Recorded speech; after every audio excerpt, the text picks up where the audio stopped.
Kalau orang tuamu mampu dan kamu juga ada kesulitan, ya tentu tidak salah. Tapi kalau orang tuamu tidak mampu dan kamu tidak punya kesulitan, harus membantu. Bahkan orang tuamu ada kebutuhan, kamu ada kesulitan pun tetap berusaha membantu. Ya, mesti harus bicara dengan orang tua. Kemampuan saya segini, Pak.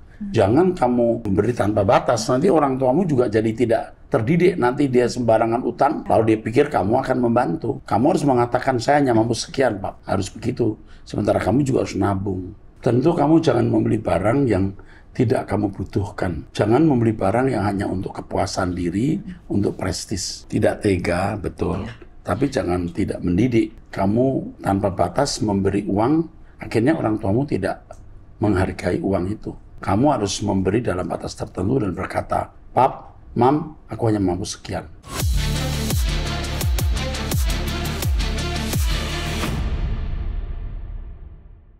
Shalom saudara, kita memasuki Abam episode 1200. Ya, hari ini saya didampingi oleh Ibu Rani. Beliau adalah istri dari Bapak Pendeta Dr. Andris. Ya, salah satu gembala sidang dari gereja SKI, ya, dan juga sekaligus dosen dan sekaligus kaprodi S2 Pastoral Counseling. Ya. Oke. Sekarang silakan kita mulai, Bu Rani. Baik, Pak. Pertanyaan pertama dari seorang wanita usia 36 tahun, sudah menikah, memiliki 2 anak, tinggal di Bandung dari Gereja Injili. Ya. Shalom Pak Eras, saya merasa kondisi ekonomi saya setelah menikah tidak baik atau pas-pasan dan cenderung kurang, sehingga tidak ada tabungan. Penghasilan saya sebagai istri ada, tapi sangat sedikit, dan langsung habis untuk kebutuhan rumah dan anak. Suami saya sebenarnya penghasilannya lumayan, sehingga saat ini dia yang menanggung 90% kebutuhan keluarga. Belakangan saya belajar tentang Law of Attraction, LOA, yang saya kaitkan dengan iman dalam kekristenan. Saya merasa damai saat melakukan afirmasi positif untuk meningkatkan rasa percaya diri dan memperbaiki kondisi ekonomi, karena saya mengucapkannya dalam bentuk doa. Namun, ada metode lain dalam LOA yang disebut moon water, air dalam botol yang dibiarkan terkena cahaya bulan, lalu ditempeli tulisan tentang keinginan kita. Menurut testimoni beberapa orang, metode ini sangat efektif. Saya sempat tertarik untuk mencobanya, tapi di hati saya muncul ketakutan karena menggunakan cahaya bulan. Saya berpikir, mengapa harus melalui bulan, padahal bulan juga ciptaan Tuhan? Lebih baik langsung berdoa kepada Tuhan. Menurut Pak Eras, apakah metode moon water ini diperbolehkan dalam kekristenan? Terima kasih sebelumnya, Tuhan memberkati. Sebenarnya kalau LOA itu sebenarnya surat yang dari universitas yang menyatakan bahwa seseorang diterima sebagai mahasiswa, LOA itu, ya. Tapi ya ngerti ya, kalau Law of Attraction ini kan sebenarnya praktek mistis, ya, menyampaikan satu permintaan begitu ya, di bawah cahaya bulan, dan itu tidak boleh. Orang Kristen tidak boleh lakukan itu. Itu nggak boleh. Kamu salah. Kamu jadi kehilangan kestabilan, jadi nabrak sana nabrak sini. Metode moon water ini diperbolehkan dalam kekristenan. Jika demikian, saya kira tidak. Ya, begitu kan ya? Memberikan satu permintaan di bawah sinar matahari gitu ya. Bulan. Nggak boleh. Saya kira salah. Kamu jangan lakukan itu. Tadi waktu dibaca oleh Bu Rani pertama, saya udah kepikir gini, dilewati saja deh. Yang penting hari ini cukup, besok cukup. Dilewati. Nanti ada jalan keluar. Percaya, ya.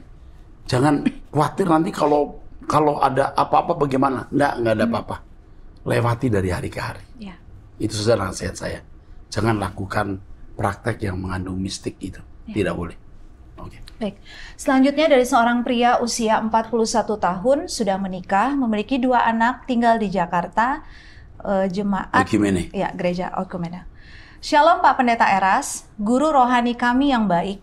Saya ada sedikit keluh kesah di pekerjaan saya. Saya sudah bekerja selama kurang lebih 12 tahun di tempat kerja saya. Perusahaan saya bergerak di retail dan saya berposisi sebagai SPV, Sales Store Leader. Di bulan September saya dipindahkan ke toko yang berjarak sekitar 26 km dari rumah. Sebelumnya hanya 1 km dari rumah. Alasan saya dipindahkan karena penjualan toko sedang menurun. Atasan yang memindahkan saya sendiri, atasan yang seperti diktator. Bicara selalu merendahkan dan angkuh. Lingkar atasan saya pun hidupnya workaholic. Jadi Senang kerja minum-minum. keras. Ya. Workaholic itu kerja keras. Iya. Pekerjaan sebagai dewa lah gitu ya. Iya. Oke. Senang minum-minum dan wanita. Kebetulan saya tidak suka kehidupan seperti itu, sehingga membuat saya tidak satu lingkar dengan mereka. Bukan hanya tidak suka, memang tidak boleh. Iya. Kamu harus membencinya. Itu haram itu. Najis itu. Ya. Terus. Adapun tuntutan mereka untuk menaikkan penjualan, kita sebagai seorang leader harus bisa menekan dan mengintimidasi. Bahkan tidak segan-segan memberikan punishment atau denda ke bawahan agar penjualan bisa bertumbuh. Sayangnya, saya dari awal masuk dunia sales, memimpin tim dengan kebijaksanaan, menekan tapi tidak dengan kata-kata kasar atau denda. Tapi saya selalu tegas dalam SOP, Standard Operating Procedure, dan saya lebih suka memotivasi daripada mengintimidasi. Ini yang membuat mereka tidak suka cara saya dan menganggap saya tidak inline dengan atasan. Ya, tidak segaris ya. Sejalan. Ya. Dengan dipindah ini saya merasa tidak lagi damai dan jujur mulai kelelahan karena perjalanan kurang lebih 1,5 jam sehingga saya ada kepikiran untuk resign saja. Ada rencana buka usaha kecil-kecilan dengan hasil tabungan selama saya bekerja agar saya bisa lebih damai dan lebih ada waktu untuk keluarga dan diri sendiri. Sebagai informasi, saya bekerja jam 8 sampai jam 10 WIB, harus Zoom tiap hari, lalu ke toko masuk jam 12. Lalu pulang tutup toko jam 22, pukul 22. 10 malam. Iya, 10 malam, sehingga saya bisa sampai di rumah jam 23.30 WIB. Belum lagi kita sebagai sales harus selalu standby di grup WhatsApp yang jumlah grupnya puluhan. Belum lagi jika ada meeting offline dadakan, stock of name, dan lain hal. Apakah keputusan saya untuk resign ini sudah tepat, Pak Eras? Saya mau coba cari pekerjaan lain, tapi terbentur umur, walaupun saya lulusan S1 Ekonomi Manajemen SDM.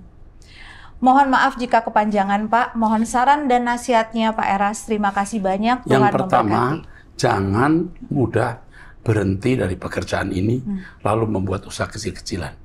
Saya tidak yakin, Nak. Yang kamu lakukan, coba kamu mencari pekerjaan lain. Dan Tuhan akan membuka jalan. Karena kamu memang tidak ingin ada di lingkungan orang-orang yang suka mabuk-mabukan dan perempuan. Itu najis dan bawa kamu ke neraka. Kamu memang baik keluar dari tempat itu dengan kerja seperti kerja rodi begitu. Kamu bisa kehilangan kesempatan bertemu keluarga. Ya, kamu sudah punya 2 anak. Tetapi sebaiknya, ini di Jakarta ya, kamu cari kerjaan lain. Rasanya dengan kualitas kerjamu sekarang ini, kamu punya track record yang bagus, dan orang masih bisa menerima. Ya, ini bisa dibagikan ke abam lain nggak? Kalau mencari kerjaan ini, tolong dibagikan. Ada seorang pria dengan pengalaman sales, butuh kerjaan ya, dilempar ke itu abam. Siapa tahu ada orang sekitar kita juga membutuhkan orang seperti ini. Ini orang giat kerja. Ini orang giat kerja. Dan menurut saya baik. Jadi tidak mau terlibat dalam mabuk-mabukan. Punya pegawai begini mesti bersyukur ya. Oke, kita teruskan. Selanjutnya pertanyaan dari seorang pria usia 35 tahun, sudah menikah, memiliki 1 anak, tinggal di Banten, jemaat GSKI. Shalom Bapak Rohaniku, Om Erastus Sabdono. Singkat saja Om, sebelumnya saya pernah melakukan penyerahan anak sewaktu putri saya masih bayi di gereja lama. Gereja karismatik ya? Ya. Saat ini anak saya sudah berumur 7 tahun. Pertanyaan saya, bolehkah saya melakukan penyerahan anak lagi di GSKI? Karena saya rindu anak saya didoakan oleh Om Eras langsung. Sebenarnya sih sudah penyerahan anak sudah tidak perlu. Tapi kalau kamu ingin saya doakan, kamu bawa untuk penyerahan anak ya tidak salah. Kamu tidak yakin waktu itu, ya sebenarnya tidak keliru. Ya, enggak apa-apa. Toh itu nggak ada hukumnya kok. Ya, Iya. teruskan.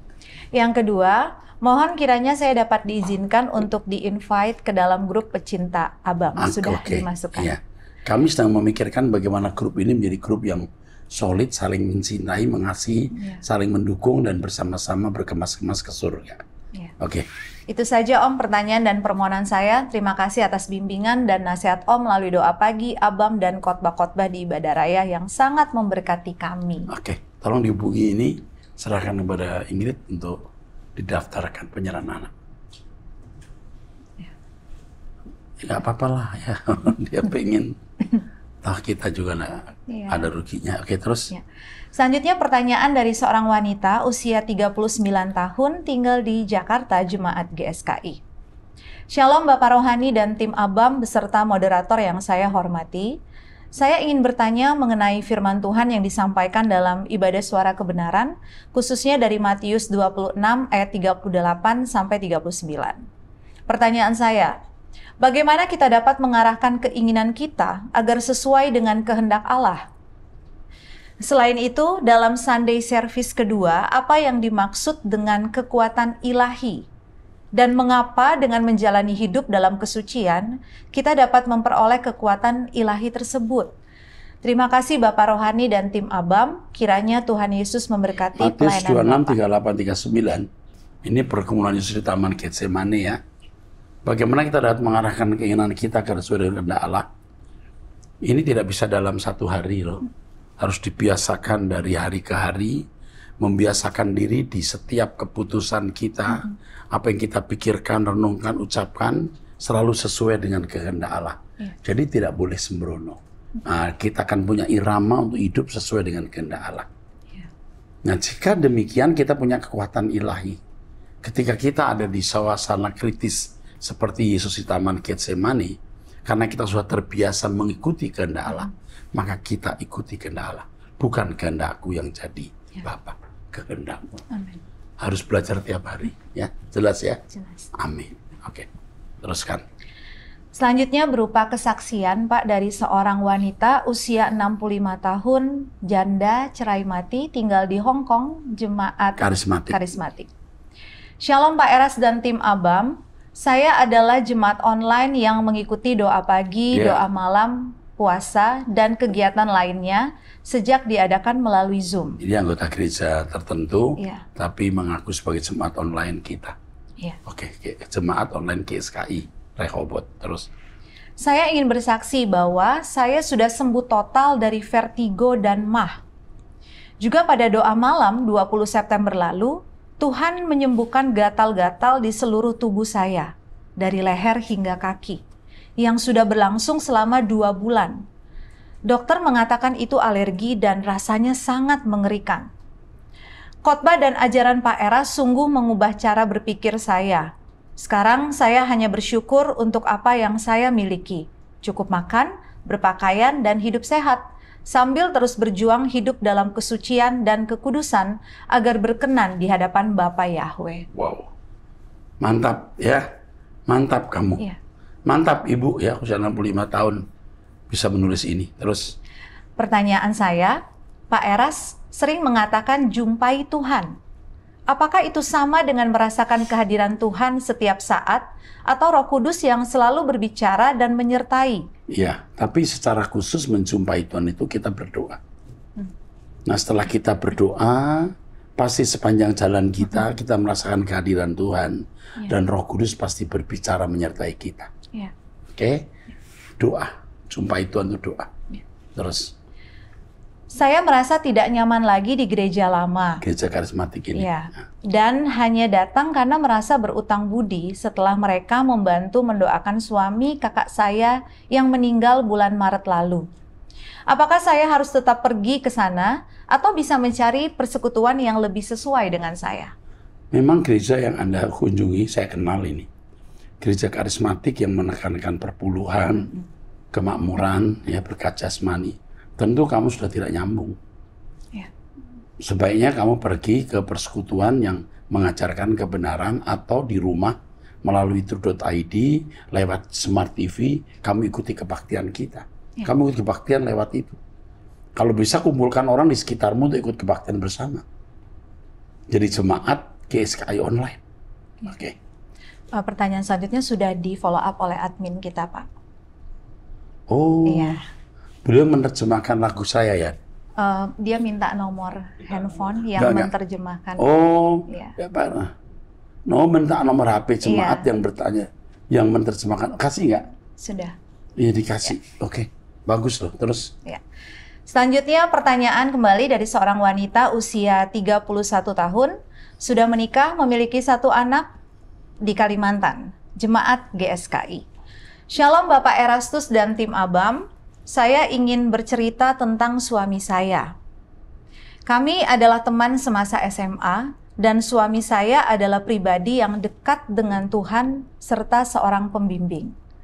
Sejak remaja, dia pernah ditawari untuk sekolah menjadi pendeta, tetapi menolak karena harus bekerja membantu perekonomian keluarganya. Di usia 16 tahun, suami merantau ke Kalimantan untuk melanjutkan SMA sambil bekerja. Dan di sanalah karakternya benar-benar dibentuk oleh Tuhan. Sebelum mengikuti pengajaran Bapak, suami saya adalah aktivis di gereja dari sinode lain. Ini karisma, Pentakosta. Iya, Pentakosta. Namun sempat merasa frustasi karena doktrin yang kurang mendewasakan. Pada tahun 2019, suami mulai mengikuti pengajaran Bapak di GSKI. Baru-baru ini kami mengikuti ibadah dengan Ibu Erastus. Dan setelah ibadah selesai, suami berbincang dengan Ibu. Tiba-tiba Ibu berkata bahwa suami saya memiliki panggilan untuk menjadi pendeta. Oh iya. Ini waktu Ibu pergi ke Banjarmasin kali ya? Iya, Banjarmasin. Terus? Bagaimana tanggapan Bapak mengenai hal ini? Suami saya hanya lulusan SMA. Apakah berdosa jika dia menolak panggilan tersebut lagi? Sebenarnya menjadi pendeta tidak harus lulus S1. Ya. Bisa. Ikuti terus suara kebenaran akan jadi cerdas. Iya. Kalau tidak jadi pendeta, jadi aktivis. Tapi apa sih salahnya jadi pendeta? Kita hidup singkat kok ya. Udah sekalian saja. Yeah. Karena sudah dinubuatkan masa lalu. Lalu istri saya kan pasti tidak pernah tahu bahwa dia pernah dinubuatkan mau jadi pendeta kan. Yeah. Berarti itu verifikasi kan. Yeah. Terus. Bagaimana seharusnya dia bersikap? Ya, terus. Kadang suami bercanda mengingat kisah Yunus yang menolak panggilan Tuhan dan akhirnya dimakan ikan. Terima kasih Bapak Rohani kami atas pengajaran yang begitu luar biasa. Sehat selalu Pak. Gusti memberkati. Terima kasih, matur nuwun. Saya udah jawab ya, suamimu bisa bergabung dengan GSKI. Kalau GSKI setempat mungkin tidak bisa mengakomodir, kamu bisa hubungi Abam, lalu Abam bisa menindaklanjuti bagaimana kamu bisa menjadi pendeta, melayani di sebuah pos PI ya. Kamu buka pos PI, kami mendukung. Oke. Teruskan. Baik, selanjutnya dari seorang wanita usia 25 tahun, belum menikah, tinggal di Banten. Jemaat Gereja Protestan Kesukuan. Ya. Shalom Pak Pendeta Erastus dan tim pelayanan GSKI. Saya ingin menyampaikan pergumulan tentang sahabat saya yang berusia 27 tahun. Dia berasal dari keluarga broken home dan sejak kecil diasuh oleh neneknya, tanpa kasih sayang dari kedua orang tuanya yang terpisah saat dia masih bayi. Setelah bekerja, dia terjebak dalam lingkungan pertemanan yang buruk, yang membuatnya terikat pada kebiasaan negatif. Hingga kini dia sering merasa putus asa dan berkata, "Aku capek hidup." Iya, kebiasaan negatif itu apa? Tidak dijelaskan. Bisa obat-obatan, bisa mabok, bisa lesbi, gitu ya. Terus? Dia juga menderita tumor abdomen. Oh, pembengkakan atau adanya benjolan yang disebabkan oleh neoplasma dan infeksi yang berada di sekitar perut atau bagian pencernaan. Dan tumor ini ganas, Pak. Oh, terus? Meski sudah beberapa kali dioperasi, tumornya tidak bisa sepenuhnya diangkat karena risiko yang fatal. Dan tumor itu terus tumbuh di perut kanannya. Sahabat saya pernah menyatakan keinginan untuk sekolah Alkitab dan melayani Tuhan, namun tidak tahu harus mulai dari mana. Saya khawatir karena dia telah beberapa kali mencoba bunuh diri dan sering melukai dirinya sendiri. Mohon pencerahan dan solusi Pak untuk membantu sahabat saya ini. Kalau sampai bunuh diri ya mesti dikonseling ya. Ya, supaya nggak bunuh diri ya. Memang loh, ini bisa stres loh. Iya. Tapi bisa nggak kita cegah dia bunuh diri? Ya, kami akan coba menghubungi dia. Iya. Ya, ada pendamping dari kami. Kamu sendiri mesti bisa mendampingi dia. Iya. Iya. Tapi kalau kamu tidak cukup bisa mendampingi, hubungi si penanya, suruh dia mendampingi temannya ini yang sakit apa kanker itu. Lalu kalau dia tidak bisa, kita bantu. Kita yang memberikan seorang konselor. Oke, kita peduli dengan siapapun yang membutuhkan pertolongan. Dan itu bagi kami kehormatan bisa menolong orang. Iya. Oke, teruskan. Baik. Selanjutnya dari seorang wanita usia 53 tahun, sudah menikah, memiliki 1 anak di USA, jemaat online. Ya, Amerika ini. Oke. Shalom Pak Erastus dan tim ABAM yang dikasihi Tuhan. Saya adalah pecinta ABAM dan selalu mengikuti ibadah online dari GSKI.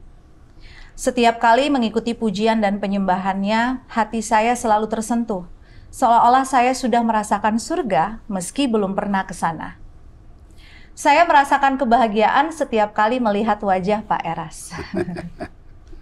Saya adalah ibu yang pernah meminta doa agar anak saya bisa diterima di Ecumene Christian High School, ECHS.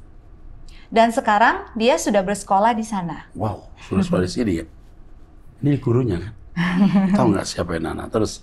Saya sangat bersyukur karena meskipun baru sekitar 1 bulan, saya sudah melihat perubahan besar pada anak saya. Kemarin saya ketemu seorang bapak yang anaknya juga sekolah di ECHS. Ya. Dia terima kasih ke saya. Anaknya baru sekian bulan deh. Ya. 2 bulan, 1 bulan ini. 2 bulan. Ya, berubah sekali. Ya. Terus? Sebelumnya, setiap saya menghubungi melalui WhatsApp, dia hanya menjawab dengan singkat, seperti, lagi main game, nggak tahu, atau terserah. Ketika dia masih tinggal bersama adik saya, dia sering dibully oleh teman-temannya dan dianggap malas, serta bodoh.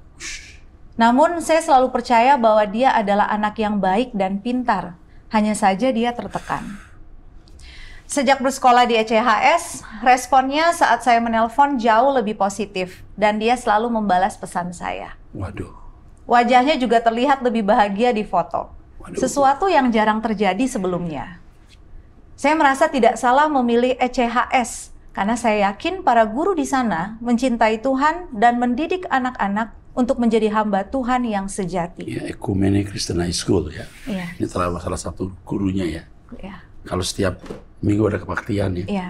Ada pembinaan. Setiap pagi ada morning Setiap prayer. minggu ada morning prayer. Setiap pagi. Dan saya kadang-kadang diberi kesempatan juga Iya. untuk hadir, memberikan masukan. Iya. Membaca ini jadi saya pengen jadwal untuk dijadwalkan. Iya. Iya, saya mau berkata dari hati ke hati, bisa nggak dengan anak-anak itu? Pernah saya mengajar mereka nangis-nangis loh. Pernah mengajar di kelas. Iya, betul. Lalu saya ngajar apa, anak itu nangis. Sesenggukan, tersentuh, berarti ini luar biasa. Mana ada sekolah SMA yang anaknya nangis-nangis. Iya. Ya bukan mau sombong, tapi ini berkat Tuhan. Iya. Terus? Yang lebih membahagiakan, anak saya akan segera mengambil keputusan untuk dibaptis. Oke.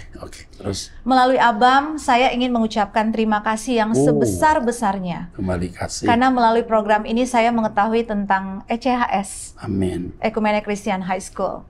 Maaf jika kesaksian saya terlalu panjang. Terima kasih Pak Eras dan tim ABAM. Semoga selalu sehat dan terus menjadi berkat bagi banyak orang. Ini Tuhan Yesus membahagiakan memberkati. saya karena ECHS ini saya yang mendirikan. Ya. Saya membangun.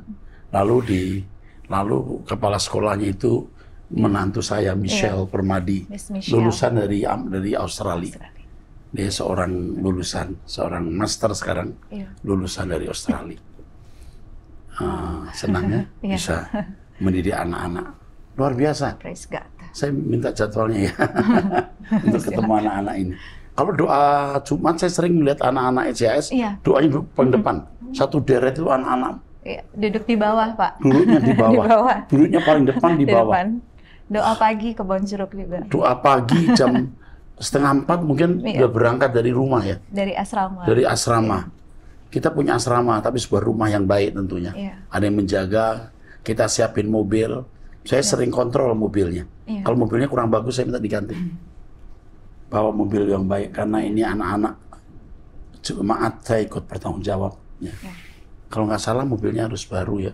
Kalau kurang baru saya harus bagus lah maksudnya. Jangan macet atau mogok. Sopirnya nyapu juga yang bagus. Ya kita pilih kan. Jangan ngantuk atau mabok, ngerokok, nggak boleh. ECHS. Sekarang juga sudah mulai mendaftar orangnya. Iya. Bis pelajaran tahun depan, tapi hari ini sudah mulai mendaftar. Iya. Hah? Oh, ya. Ada open house di bulan Oktober. Nanti bulan Oktober ada Iya. open house. Tanggal 12 Oktober. Oke. Iya. Dulu open house-nya anak-anak main gitar itu ya. Iya. Mereka speech bahasa Inggris. Iya. Anak-anaknya pintar bahasa Inggris ya. Oke, teruskan yuk. Baik. Pertanyaan selanjutnya dari seorang pria usia 21 tahun, belum menikah, tinggal di Jakarta, jemaat GSKI. Shalom Om Eras, saya ingin bertanya lagi. Beberapa waktu lalu saya mendengar tentang sapi merah, Lembu merah. lembu merah di Mungkin. Israel. Ini sapi Iya. merah, biasanya disebut lembu merah. Lembu Terus merah. Di Israel yang dianggap sebagai tanda bahwa akhir zaman dan eskatologi sudah dekat. Dikatakan bahwa orang Yahudi akan membangun bait suci ketiga setelah bait suci yang ada sekarang runtuh dan menjadi tembok ratapan. Apakah orang Kristen hanya diam atau mendukung pembangunan tersebut? diam saja karena bait suci kita itu tubuh kita. Ya. Bukan lagi gedung. Nggak usah ikut-ikutan. Ya, oke. Selanjutnya, saya ingin berbagi tentang kisah Yesus yang dicobai di padang gurun, yang berkaitan dengan monoteisme. Dalam kisah itu, ketika Yesus ditawarkan untuk mengubah batu menjadi roti, ia menjawab, "Ada tertulis, manusia tidak hidup dari roti saja, tetapi dari setiap firman yang keluar dari mulut Allah." Dari sini saya mendapatkan 2 poin penting. Yesus adalah manusia seutuhnya, bukan sekedar 100% manusia dan 100% Allah atau inkarnasi Allah menjadi manusia. Bukan, betul. Anda betul, dia 100% manusia. Tapi bukan manusia biasa. Manusia luar biasa. Ya. Manusia sempurna. Terus, Ketika Yesus menyebut dari setiap firman yang keluar dari mulut Allah, dari setiap rema yang menurut Ya. Allah, ya. itu menunjukkan bahwa ia tidak hanya sekedar firman yang menjelma secara mistik, Amin. melainkan ia juga makan firman Allah sebagai Iya. manusia. Dipenuhi firman untuk dipenuhi logos. Terus, Iya. Jika Yesus adalah firman itu sendiri, seharusnya ia berkata, manusia hidup dari dirinya sendiri. iya. Sekian dari saya, mohon maaf jika terlalu panjang. Bagus, bagus. Yang yuk sampaikan ini Iya. benar, Pak. Ya. Kok Pak? 21 tahun. Wow, Sangat muda. muda ya. Iya. Namamu Alek ya. Alek, kamu keren, Lek. Lek. Lu kibat lu, Lek. Mau 21 tahun udah bisa begini. Iya. Oke. Dari wanita, Baik, selanjutnya pertanyaan dari wanita 27 tahun, tinggal di Jakarta. tidak berjemaat Tidak dimanapun. berjemaat dimanapun. Terus, Shalom Pak, saat ini saya belum terdaftar di gereja manapun karena masih mencari gereja yang sesuai dengan keyakinan saya. Menurut pandangan saya, masih banyak gereja yang belum sepenuhnya melayani Tuhan dengan benar. Namun, beberapa waktu lalu saya diajak seorang teman untuk mengikuti ibadah di GSKI Rehoboth. Dan setelah beberapa kali mendengar firman yang disampaikan Pak Eras, saya merasa nyaman dan firman tersebut sangat menyentuh hati saya. Saya juga merasakan adanya perubahan dalam hidup saya melalui firman-firman yang beliau sampaikan. Pertanyaan saya, apakah salah jika saya memutuskan untuk sementara waktu berhenti membantu orang tua saya? kalau orang tuamu mampu dan kamu juga ada kesulitan, ya tentu tidak salah. Ya. Tapi kalau orang tuamu tidak mampu dan kamu tidak punya kesulitan, harus membantu. Ya. Bahkan orang tuamu ada kebutuhan, kamu ada kesulitan pun tetap berusaha membantu. Ya. Oke. Selama 3,5 tahun terakhir, sebagian besar penghasilan saya digunakan untuk melunasi utang-utang mereka. Ya, mesti harus bicara dengan orang tua. Kemampuan saya segini, Pak. Jangan kamu memberi tanpa batas. Nanti orang tuamu juga jadi tidak terdidik. Nanti dia sembarangan utang, Ya. lalu dia pikir kamu akan membantu. Kamu harus mengatakan, saya hanya mampu sekian, Pak. Harus begitu. Sementara kamu juga harus nabung. Ya. Oke, gitu ya. Puji Tuhan, karir saya dalam 3-4 tahun terakhir cukup baik. Awalnya saya membantu mereka karena kasihan, terutama kepada ibu saya yang menjadi satu-satunya sumber penghasilan di keluarga. Ayah saya sebenarnya orang baik, tidak berjudi, tidak kasar, dan menyayangi ibu serta anak-anaknya. Namun beliau tampaknya memiliki pemikiran yang sulit kami pahami. Dia selalu memiliki keinginan untuk berubah, tetapi hanya sebatas keinginan saja. Akhir-akhir ini saya merasa jenuh dengan masalah keluarga yang selalu berkutat seputar uang. Saya ingin memulai hidup saya sendiri dan menyiapkan masa depan. Di satu sisi, saya merasa ingin sedikit egois terhadap orang tua karena saya merasa stres dengan diri saya sendiri yang selalu mendahulukan kebutuhan orang lain di atas kebutuhan pribadi. Setiap kali saya ingin membeli sesuatu untuk diri saya sendiri, saya selalu teringat cicilan-cicilan yang harus dibayarkan dan itu terus menghantui pikiran saya. Sepotong dulu, tentu kamu jangan membeli barang yang tidak kamu butuhkan. Ya. Jangan membeli barang yang hanya untuk kepuasan diri, untuk prestis. Ya. Jangan. Ya? Oke. Saya sulit mengambil keputusan karena rasa peduli dan tidak tega kepada orang tua. Tidak tega, betul. Ya. Tapi jangan tidak mendidik. Iya. Kamu tanpa batas memberi uang, akhirnya orang tuamu tidak menghargai uang itu. Iya. Kamu harus memberi dalam batas tertentu dan berkata, Pap, Mam, aku hanya mampu sekian. Iya. Itu, terus. Namun secara manusiawi, saya juga ingin mewujudkan mimpi-mimpi saya dengan uang yang saya hasilkan. Mimpimu apa sih? Oke, teruskan. Kadang-kadang saya merasa kesal terhadap orang tua karena mereka seakan terlalu bergantung pada saya secara finansial. Ya, kamu mengkondisi itu soalnya. Ya. Sekarang jangan mengkondisi itu. Kalau kamu punya saudara, saudara yang lain juga mesti ikut memikul. Ya. Jangan sampai kamu tidak mendidik saudara-saudara yang lain juga. Ya. Hal ini membuat saya kadang marah-marah kepada mereka. Dan saya khawatir perkataan saya telah menyakiti hati mereka. Akhirnya kamu marah-marah dan malah menyakiti, jadi salah. Oke. Seringkali kemarahan saya juga dipicu oleh tekanan dari pekerjaan, pertemanan, dan hal-hal lainnya. Ya, banyak hal lain lalu kamu limpahkan, kamu kompensasikan kepada orang tua yang sudah melekat dalam dirimu, ya, menjadi kekecewaan itu. Terus. Bagaimana sebaiknya saya bersikap agar tidak menyakiti perasaan orang tua dalam menyampaikan keinginan saya untuk sejenak berhenti membantu mereka? Jangan berhenti, memberi terbatas. Nanti mulai dikurangi, baru berhenti. Tidak boleh langsung stop, jangan ya. Nggak boleh ya. Begitu, lalu jangan ngomong apa-apa, diam. Ya. Perkataan kita bisa menyakiti. Lebih baik kamu diam. Kamu akan diberi hikmat oleh Tuhan. Ya, datanglah terus ke Rehobot. Tuhan akan memberi kamu kecerdasan rohani. Amin. Kamu wanita yang cerdas, baik dan tanggung jawab. Ya. Oke, saya kira cukup itu. Sampai ketemu di episode yang akan datang. Tuhan berkati.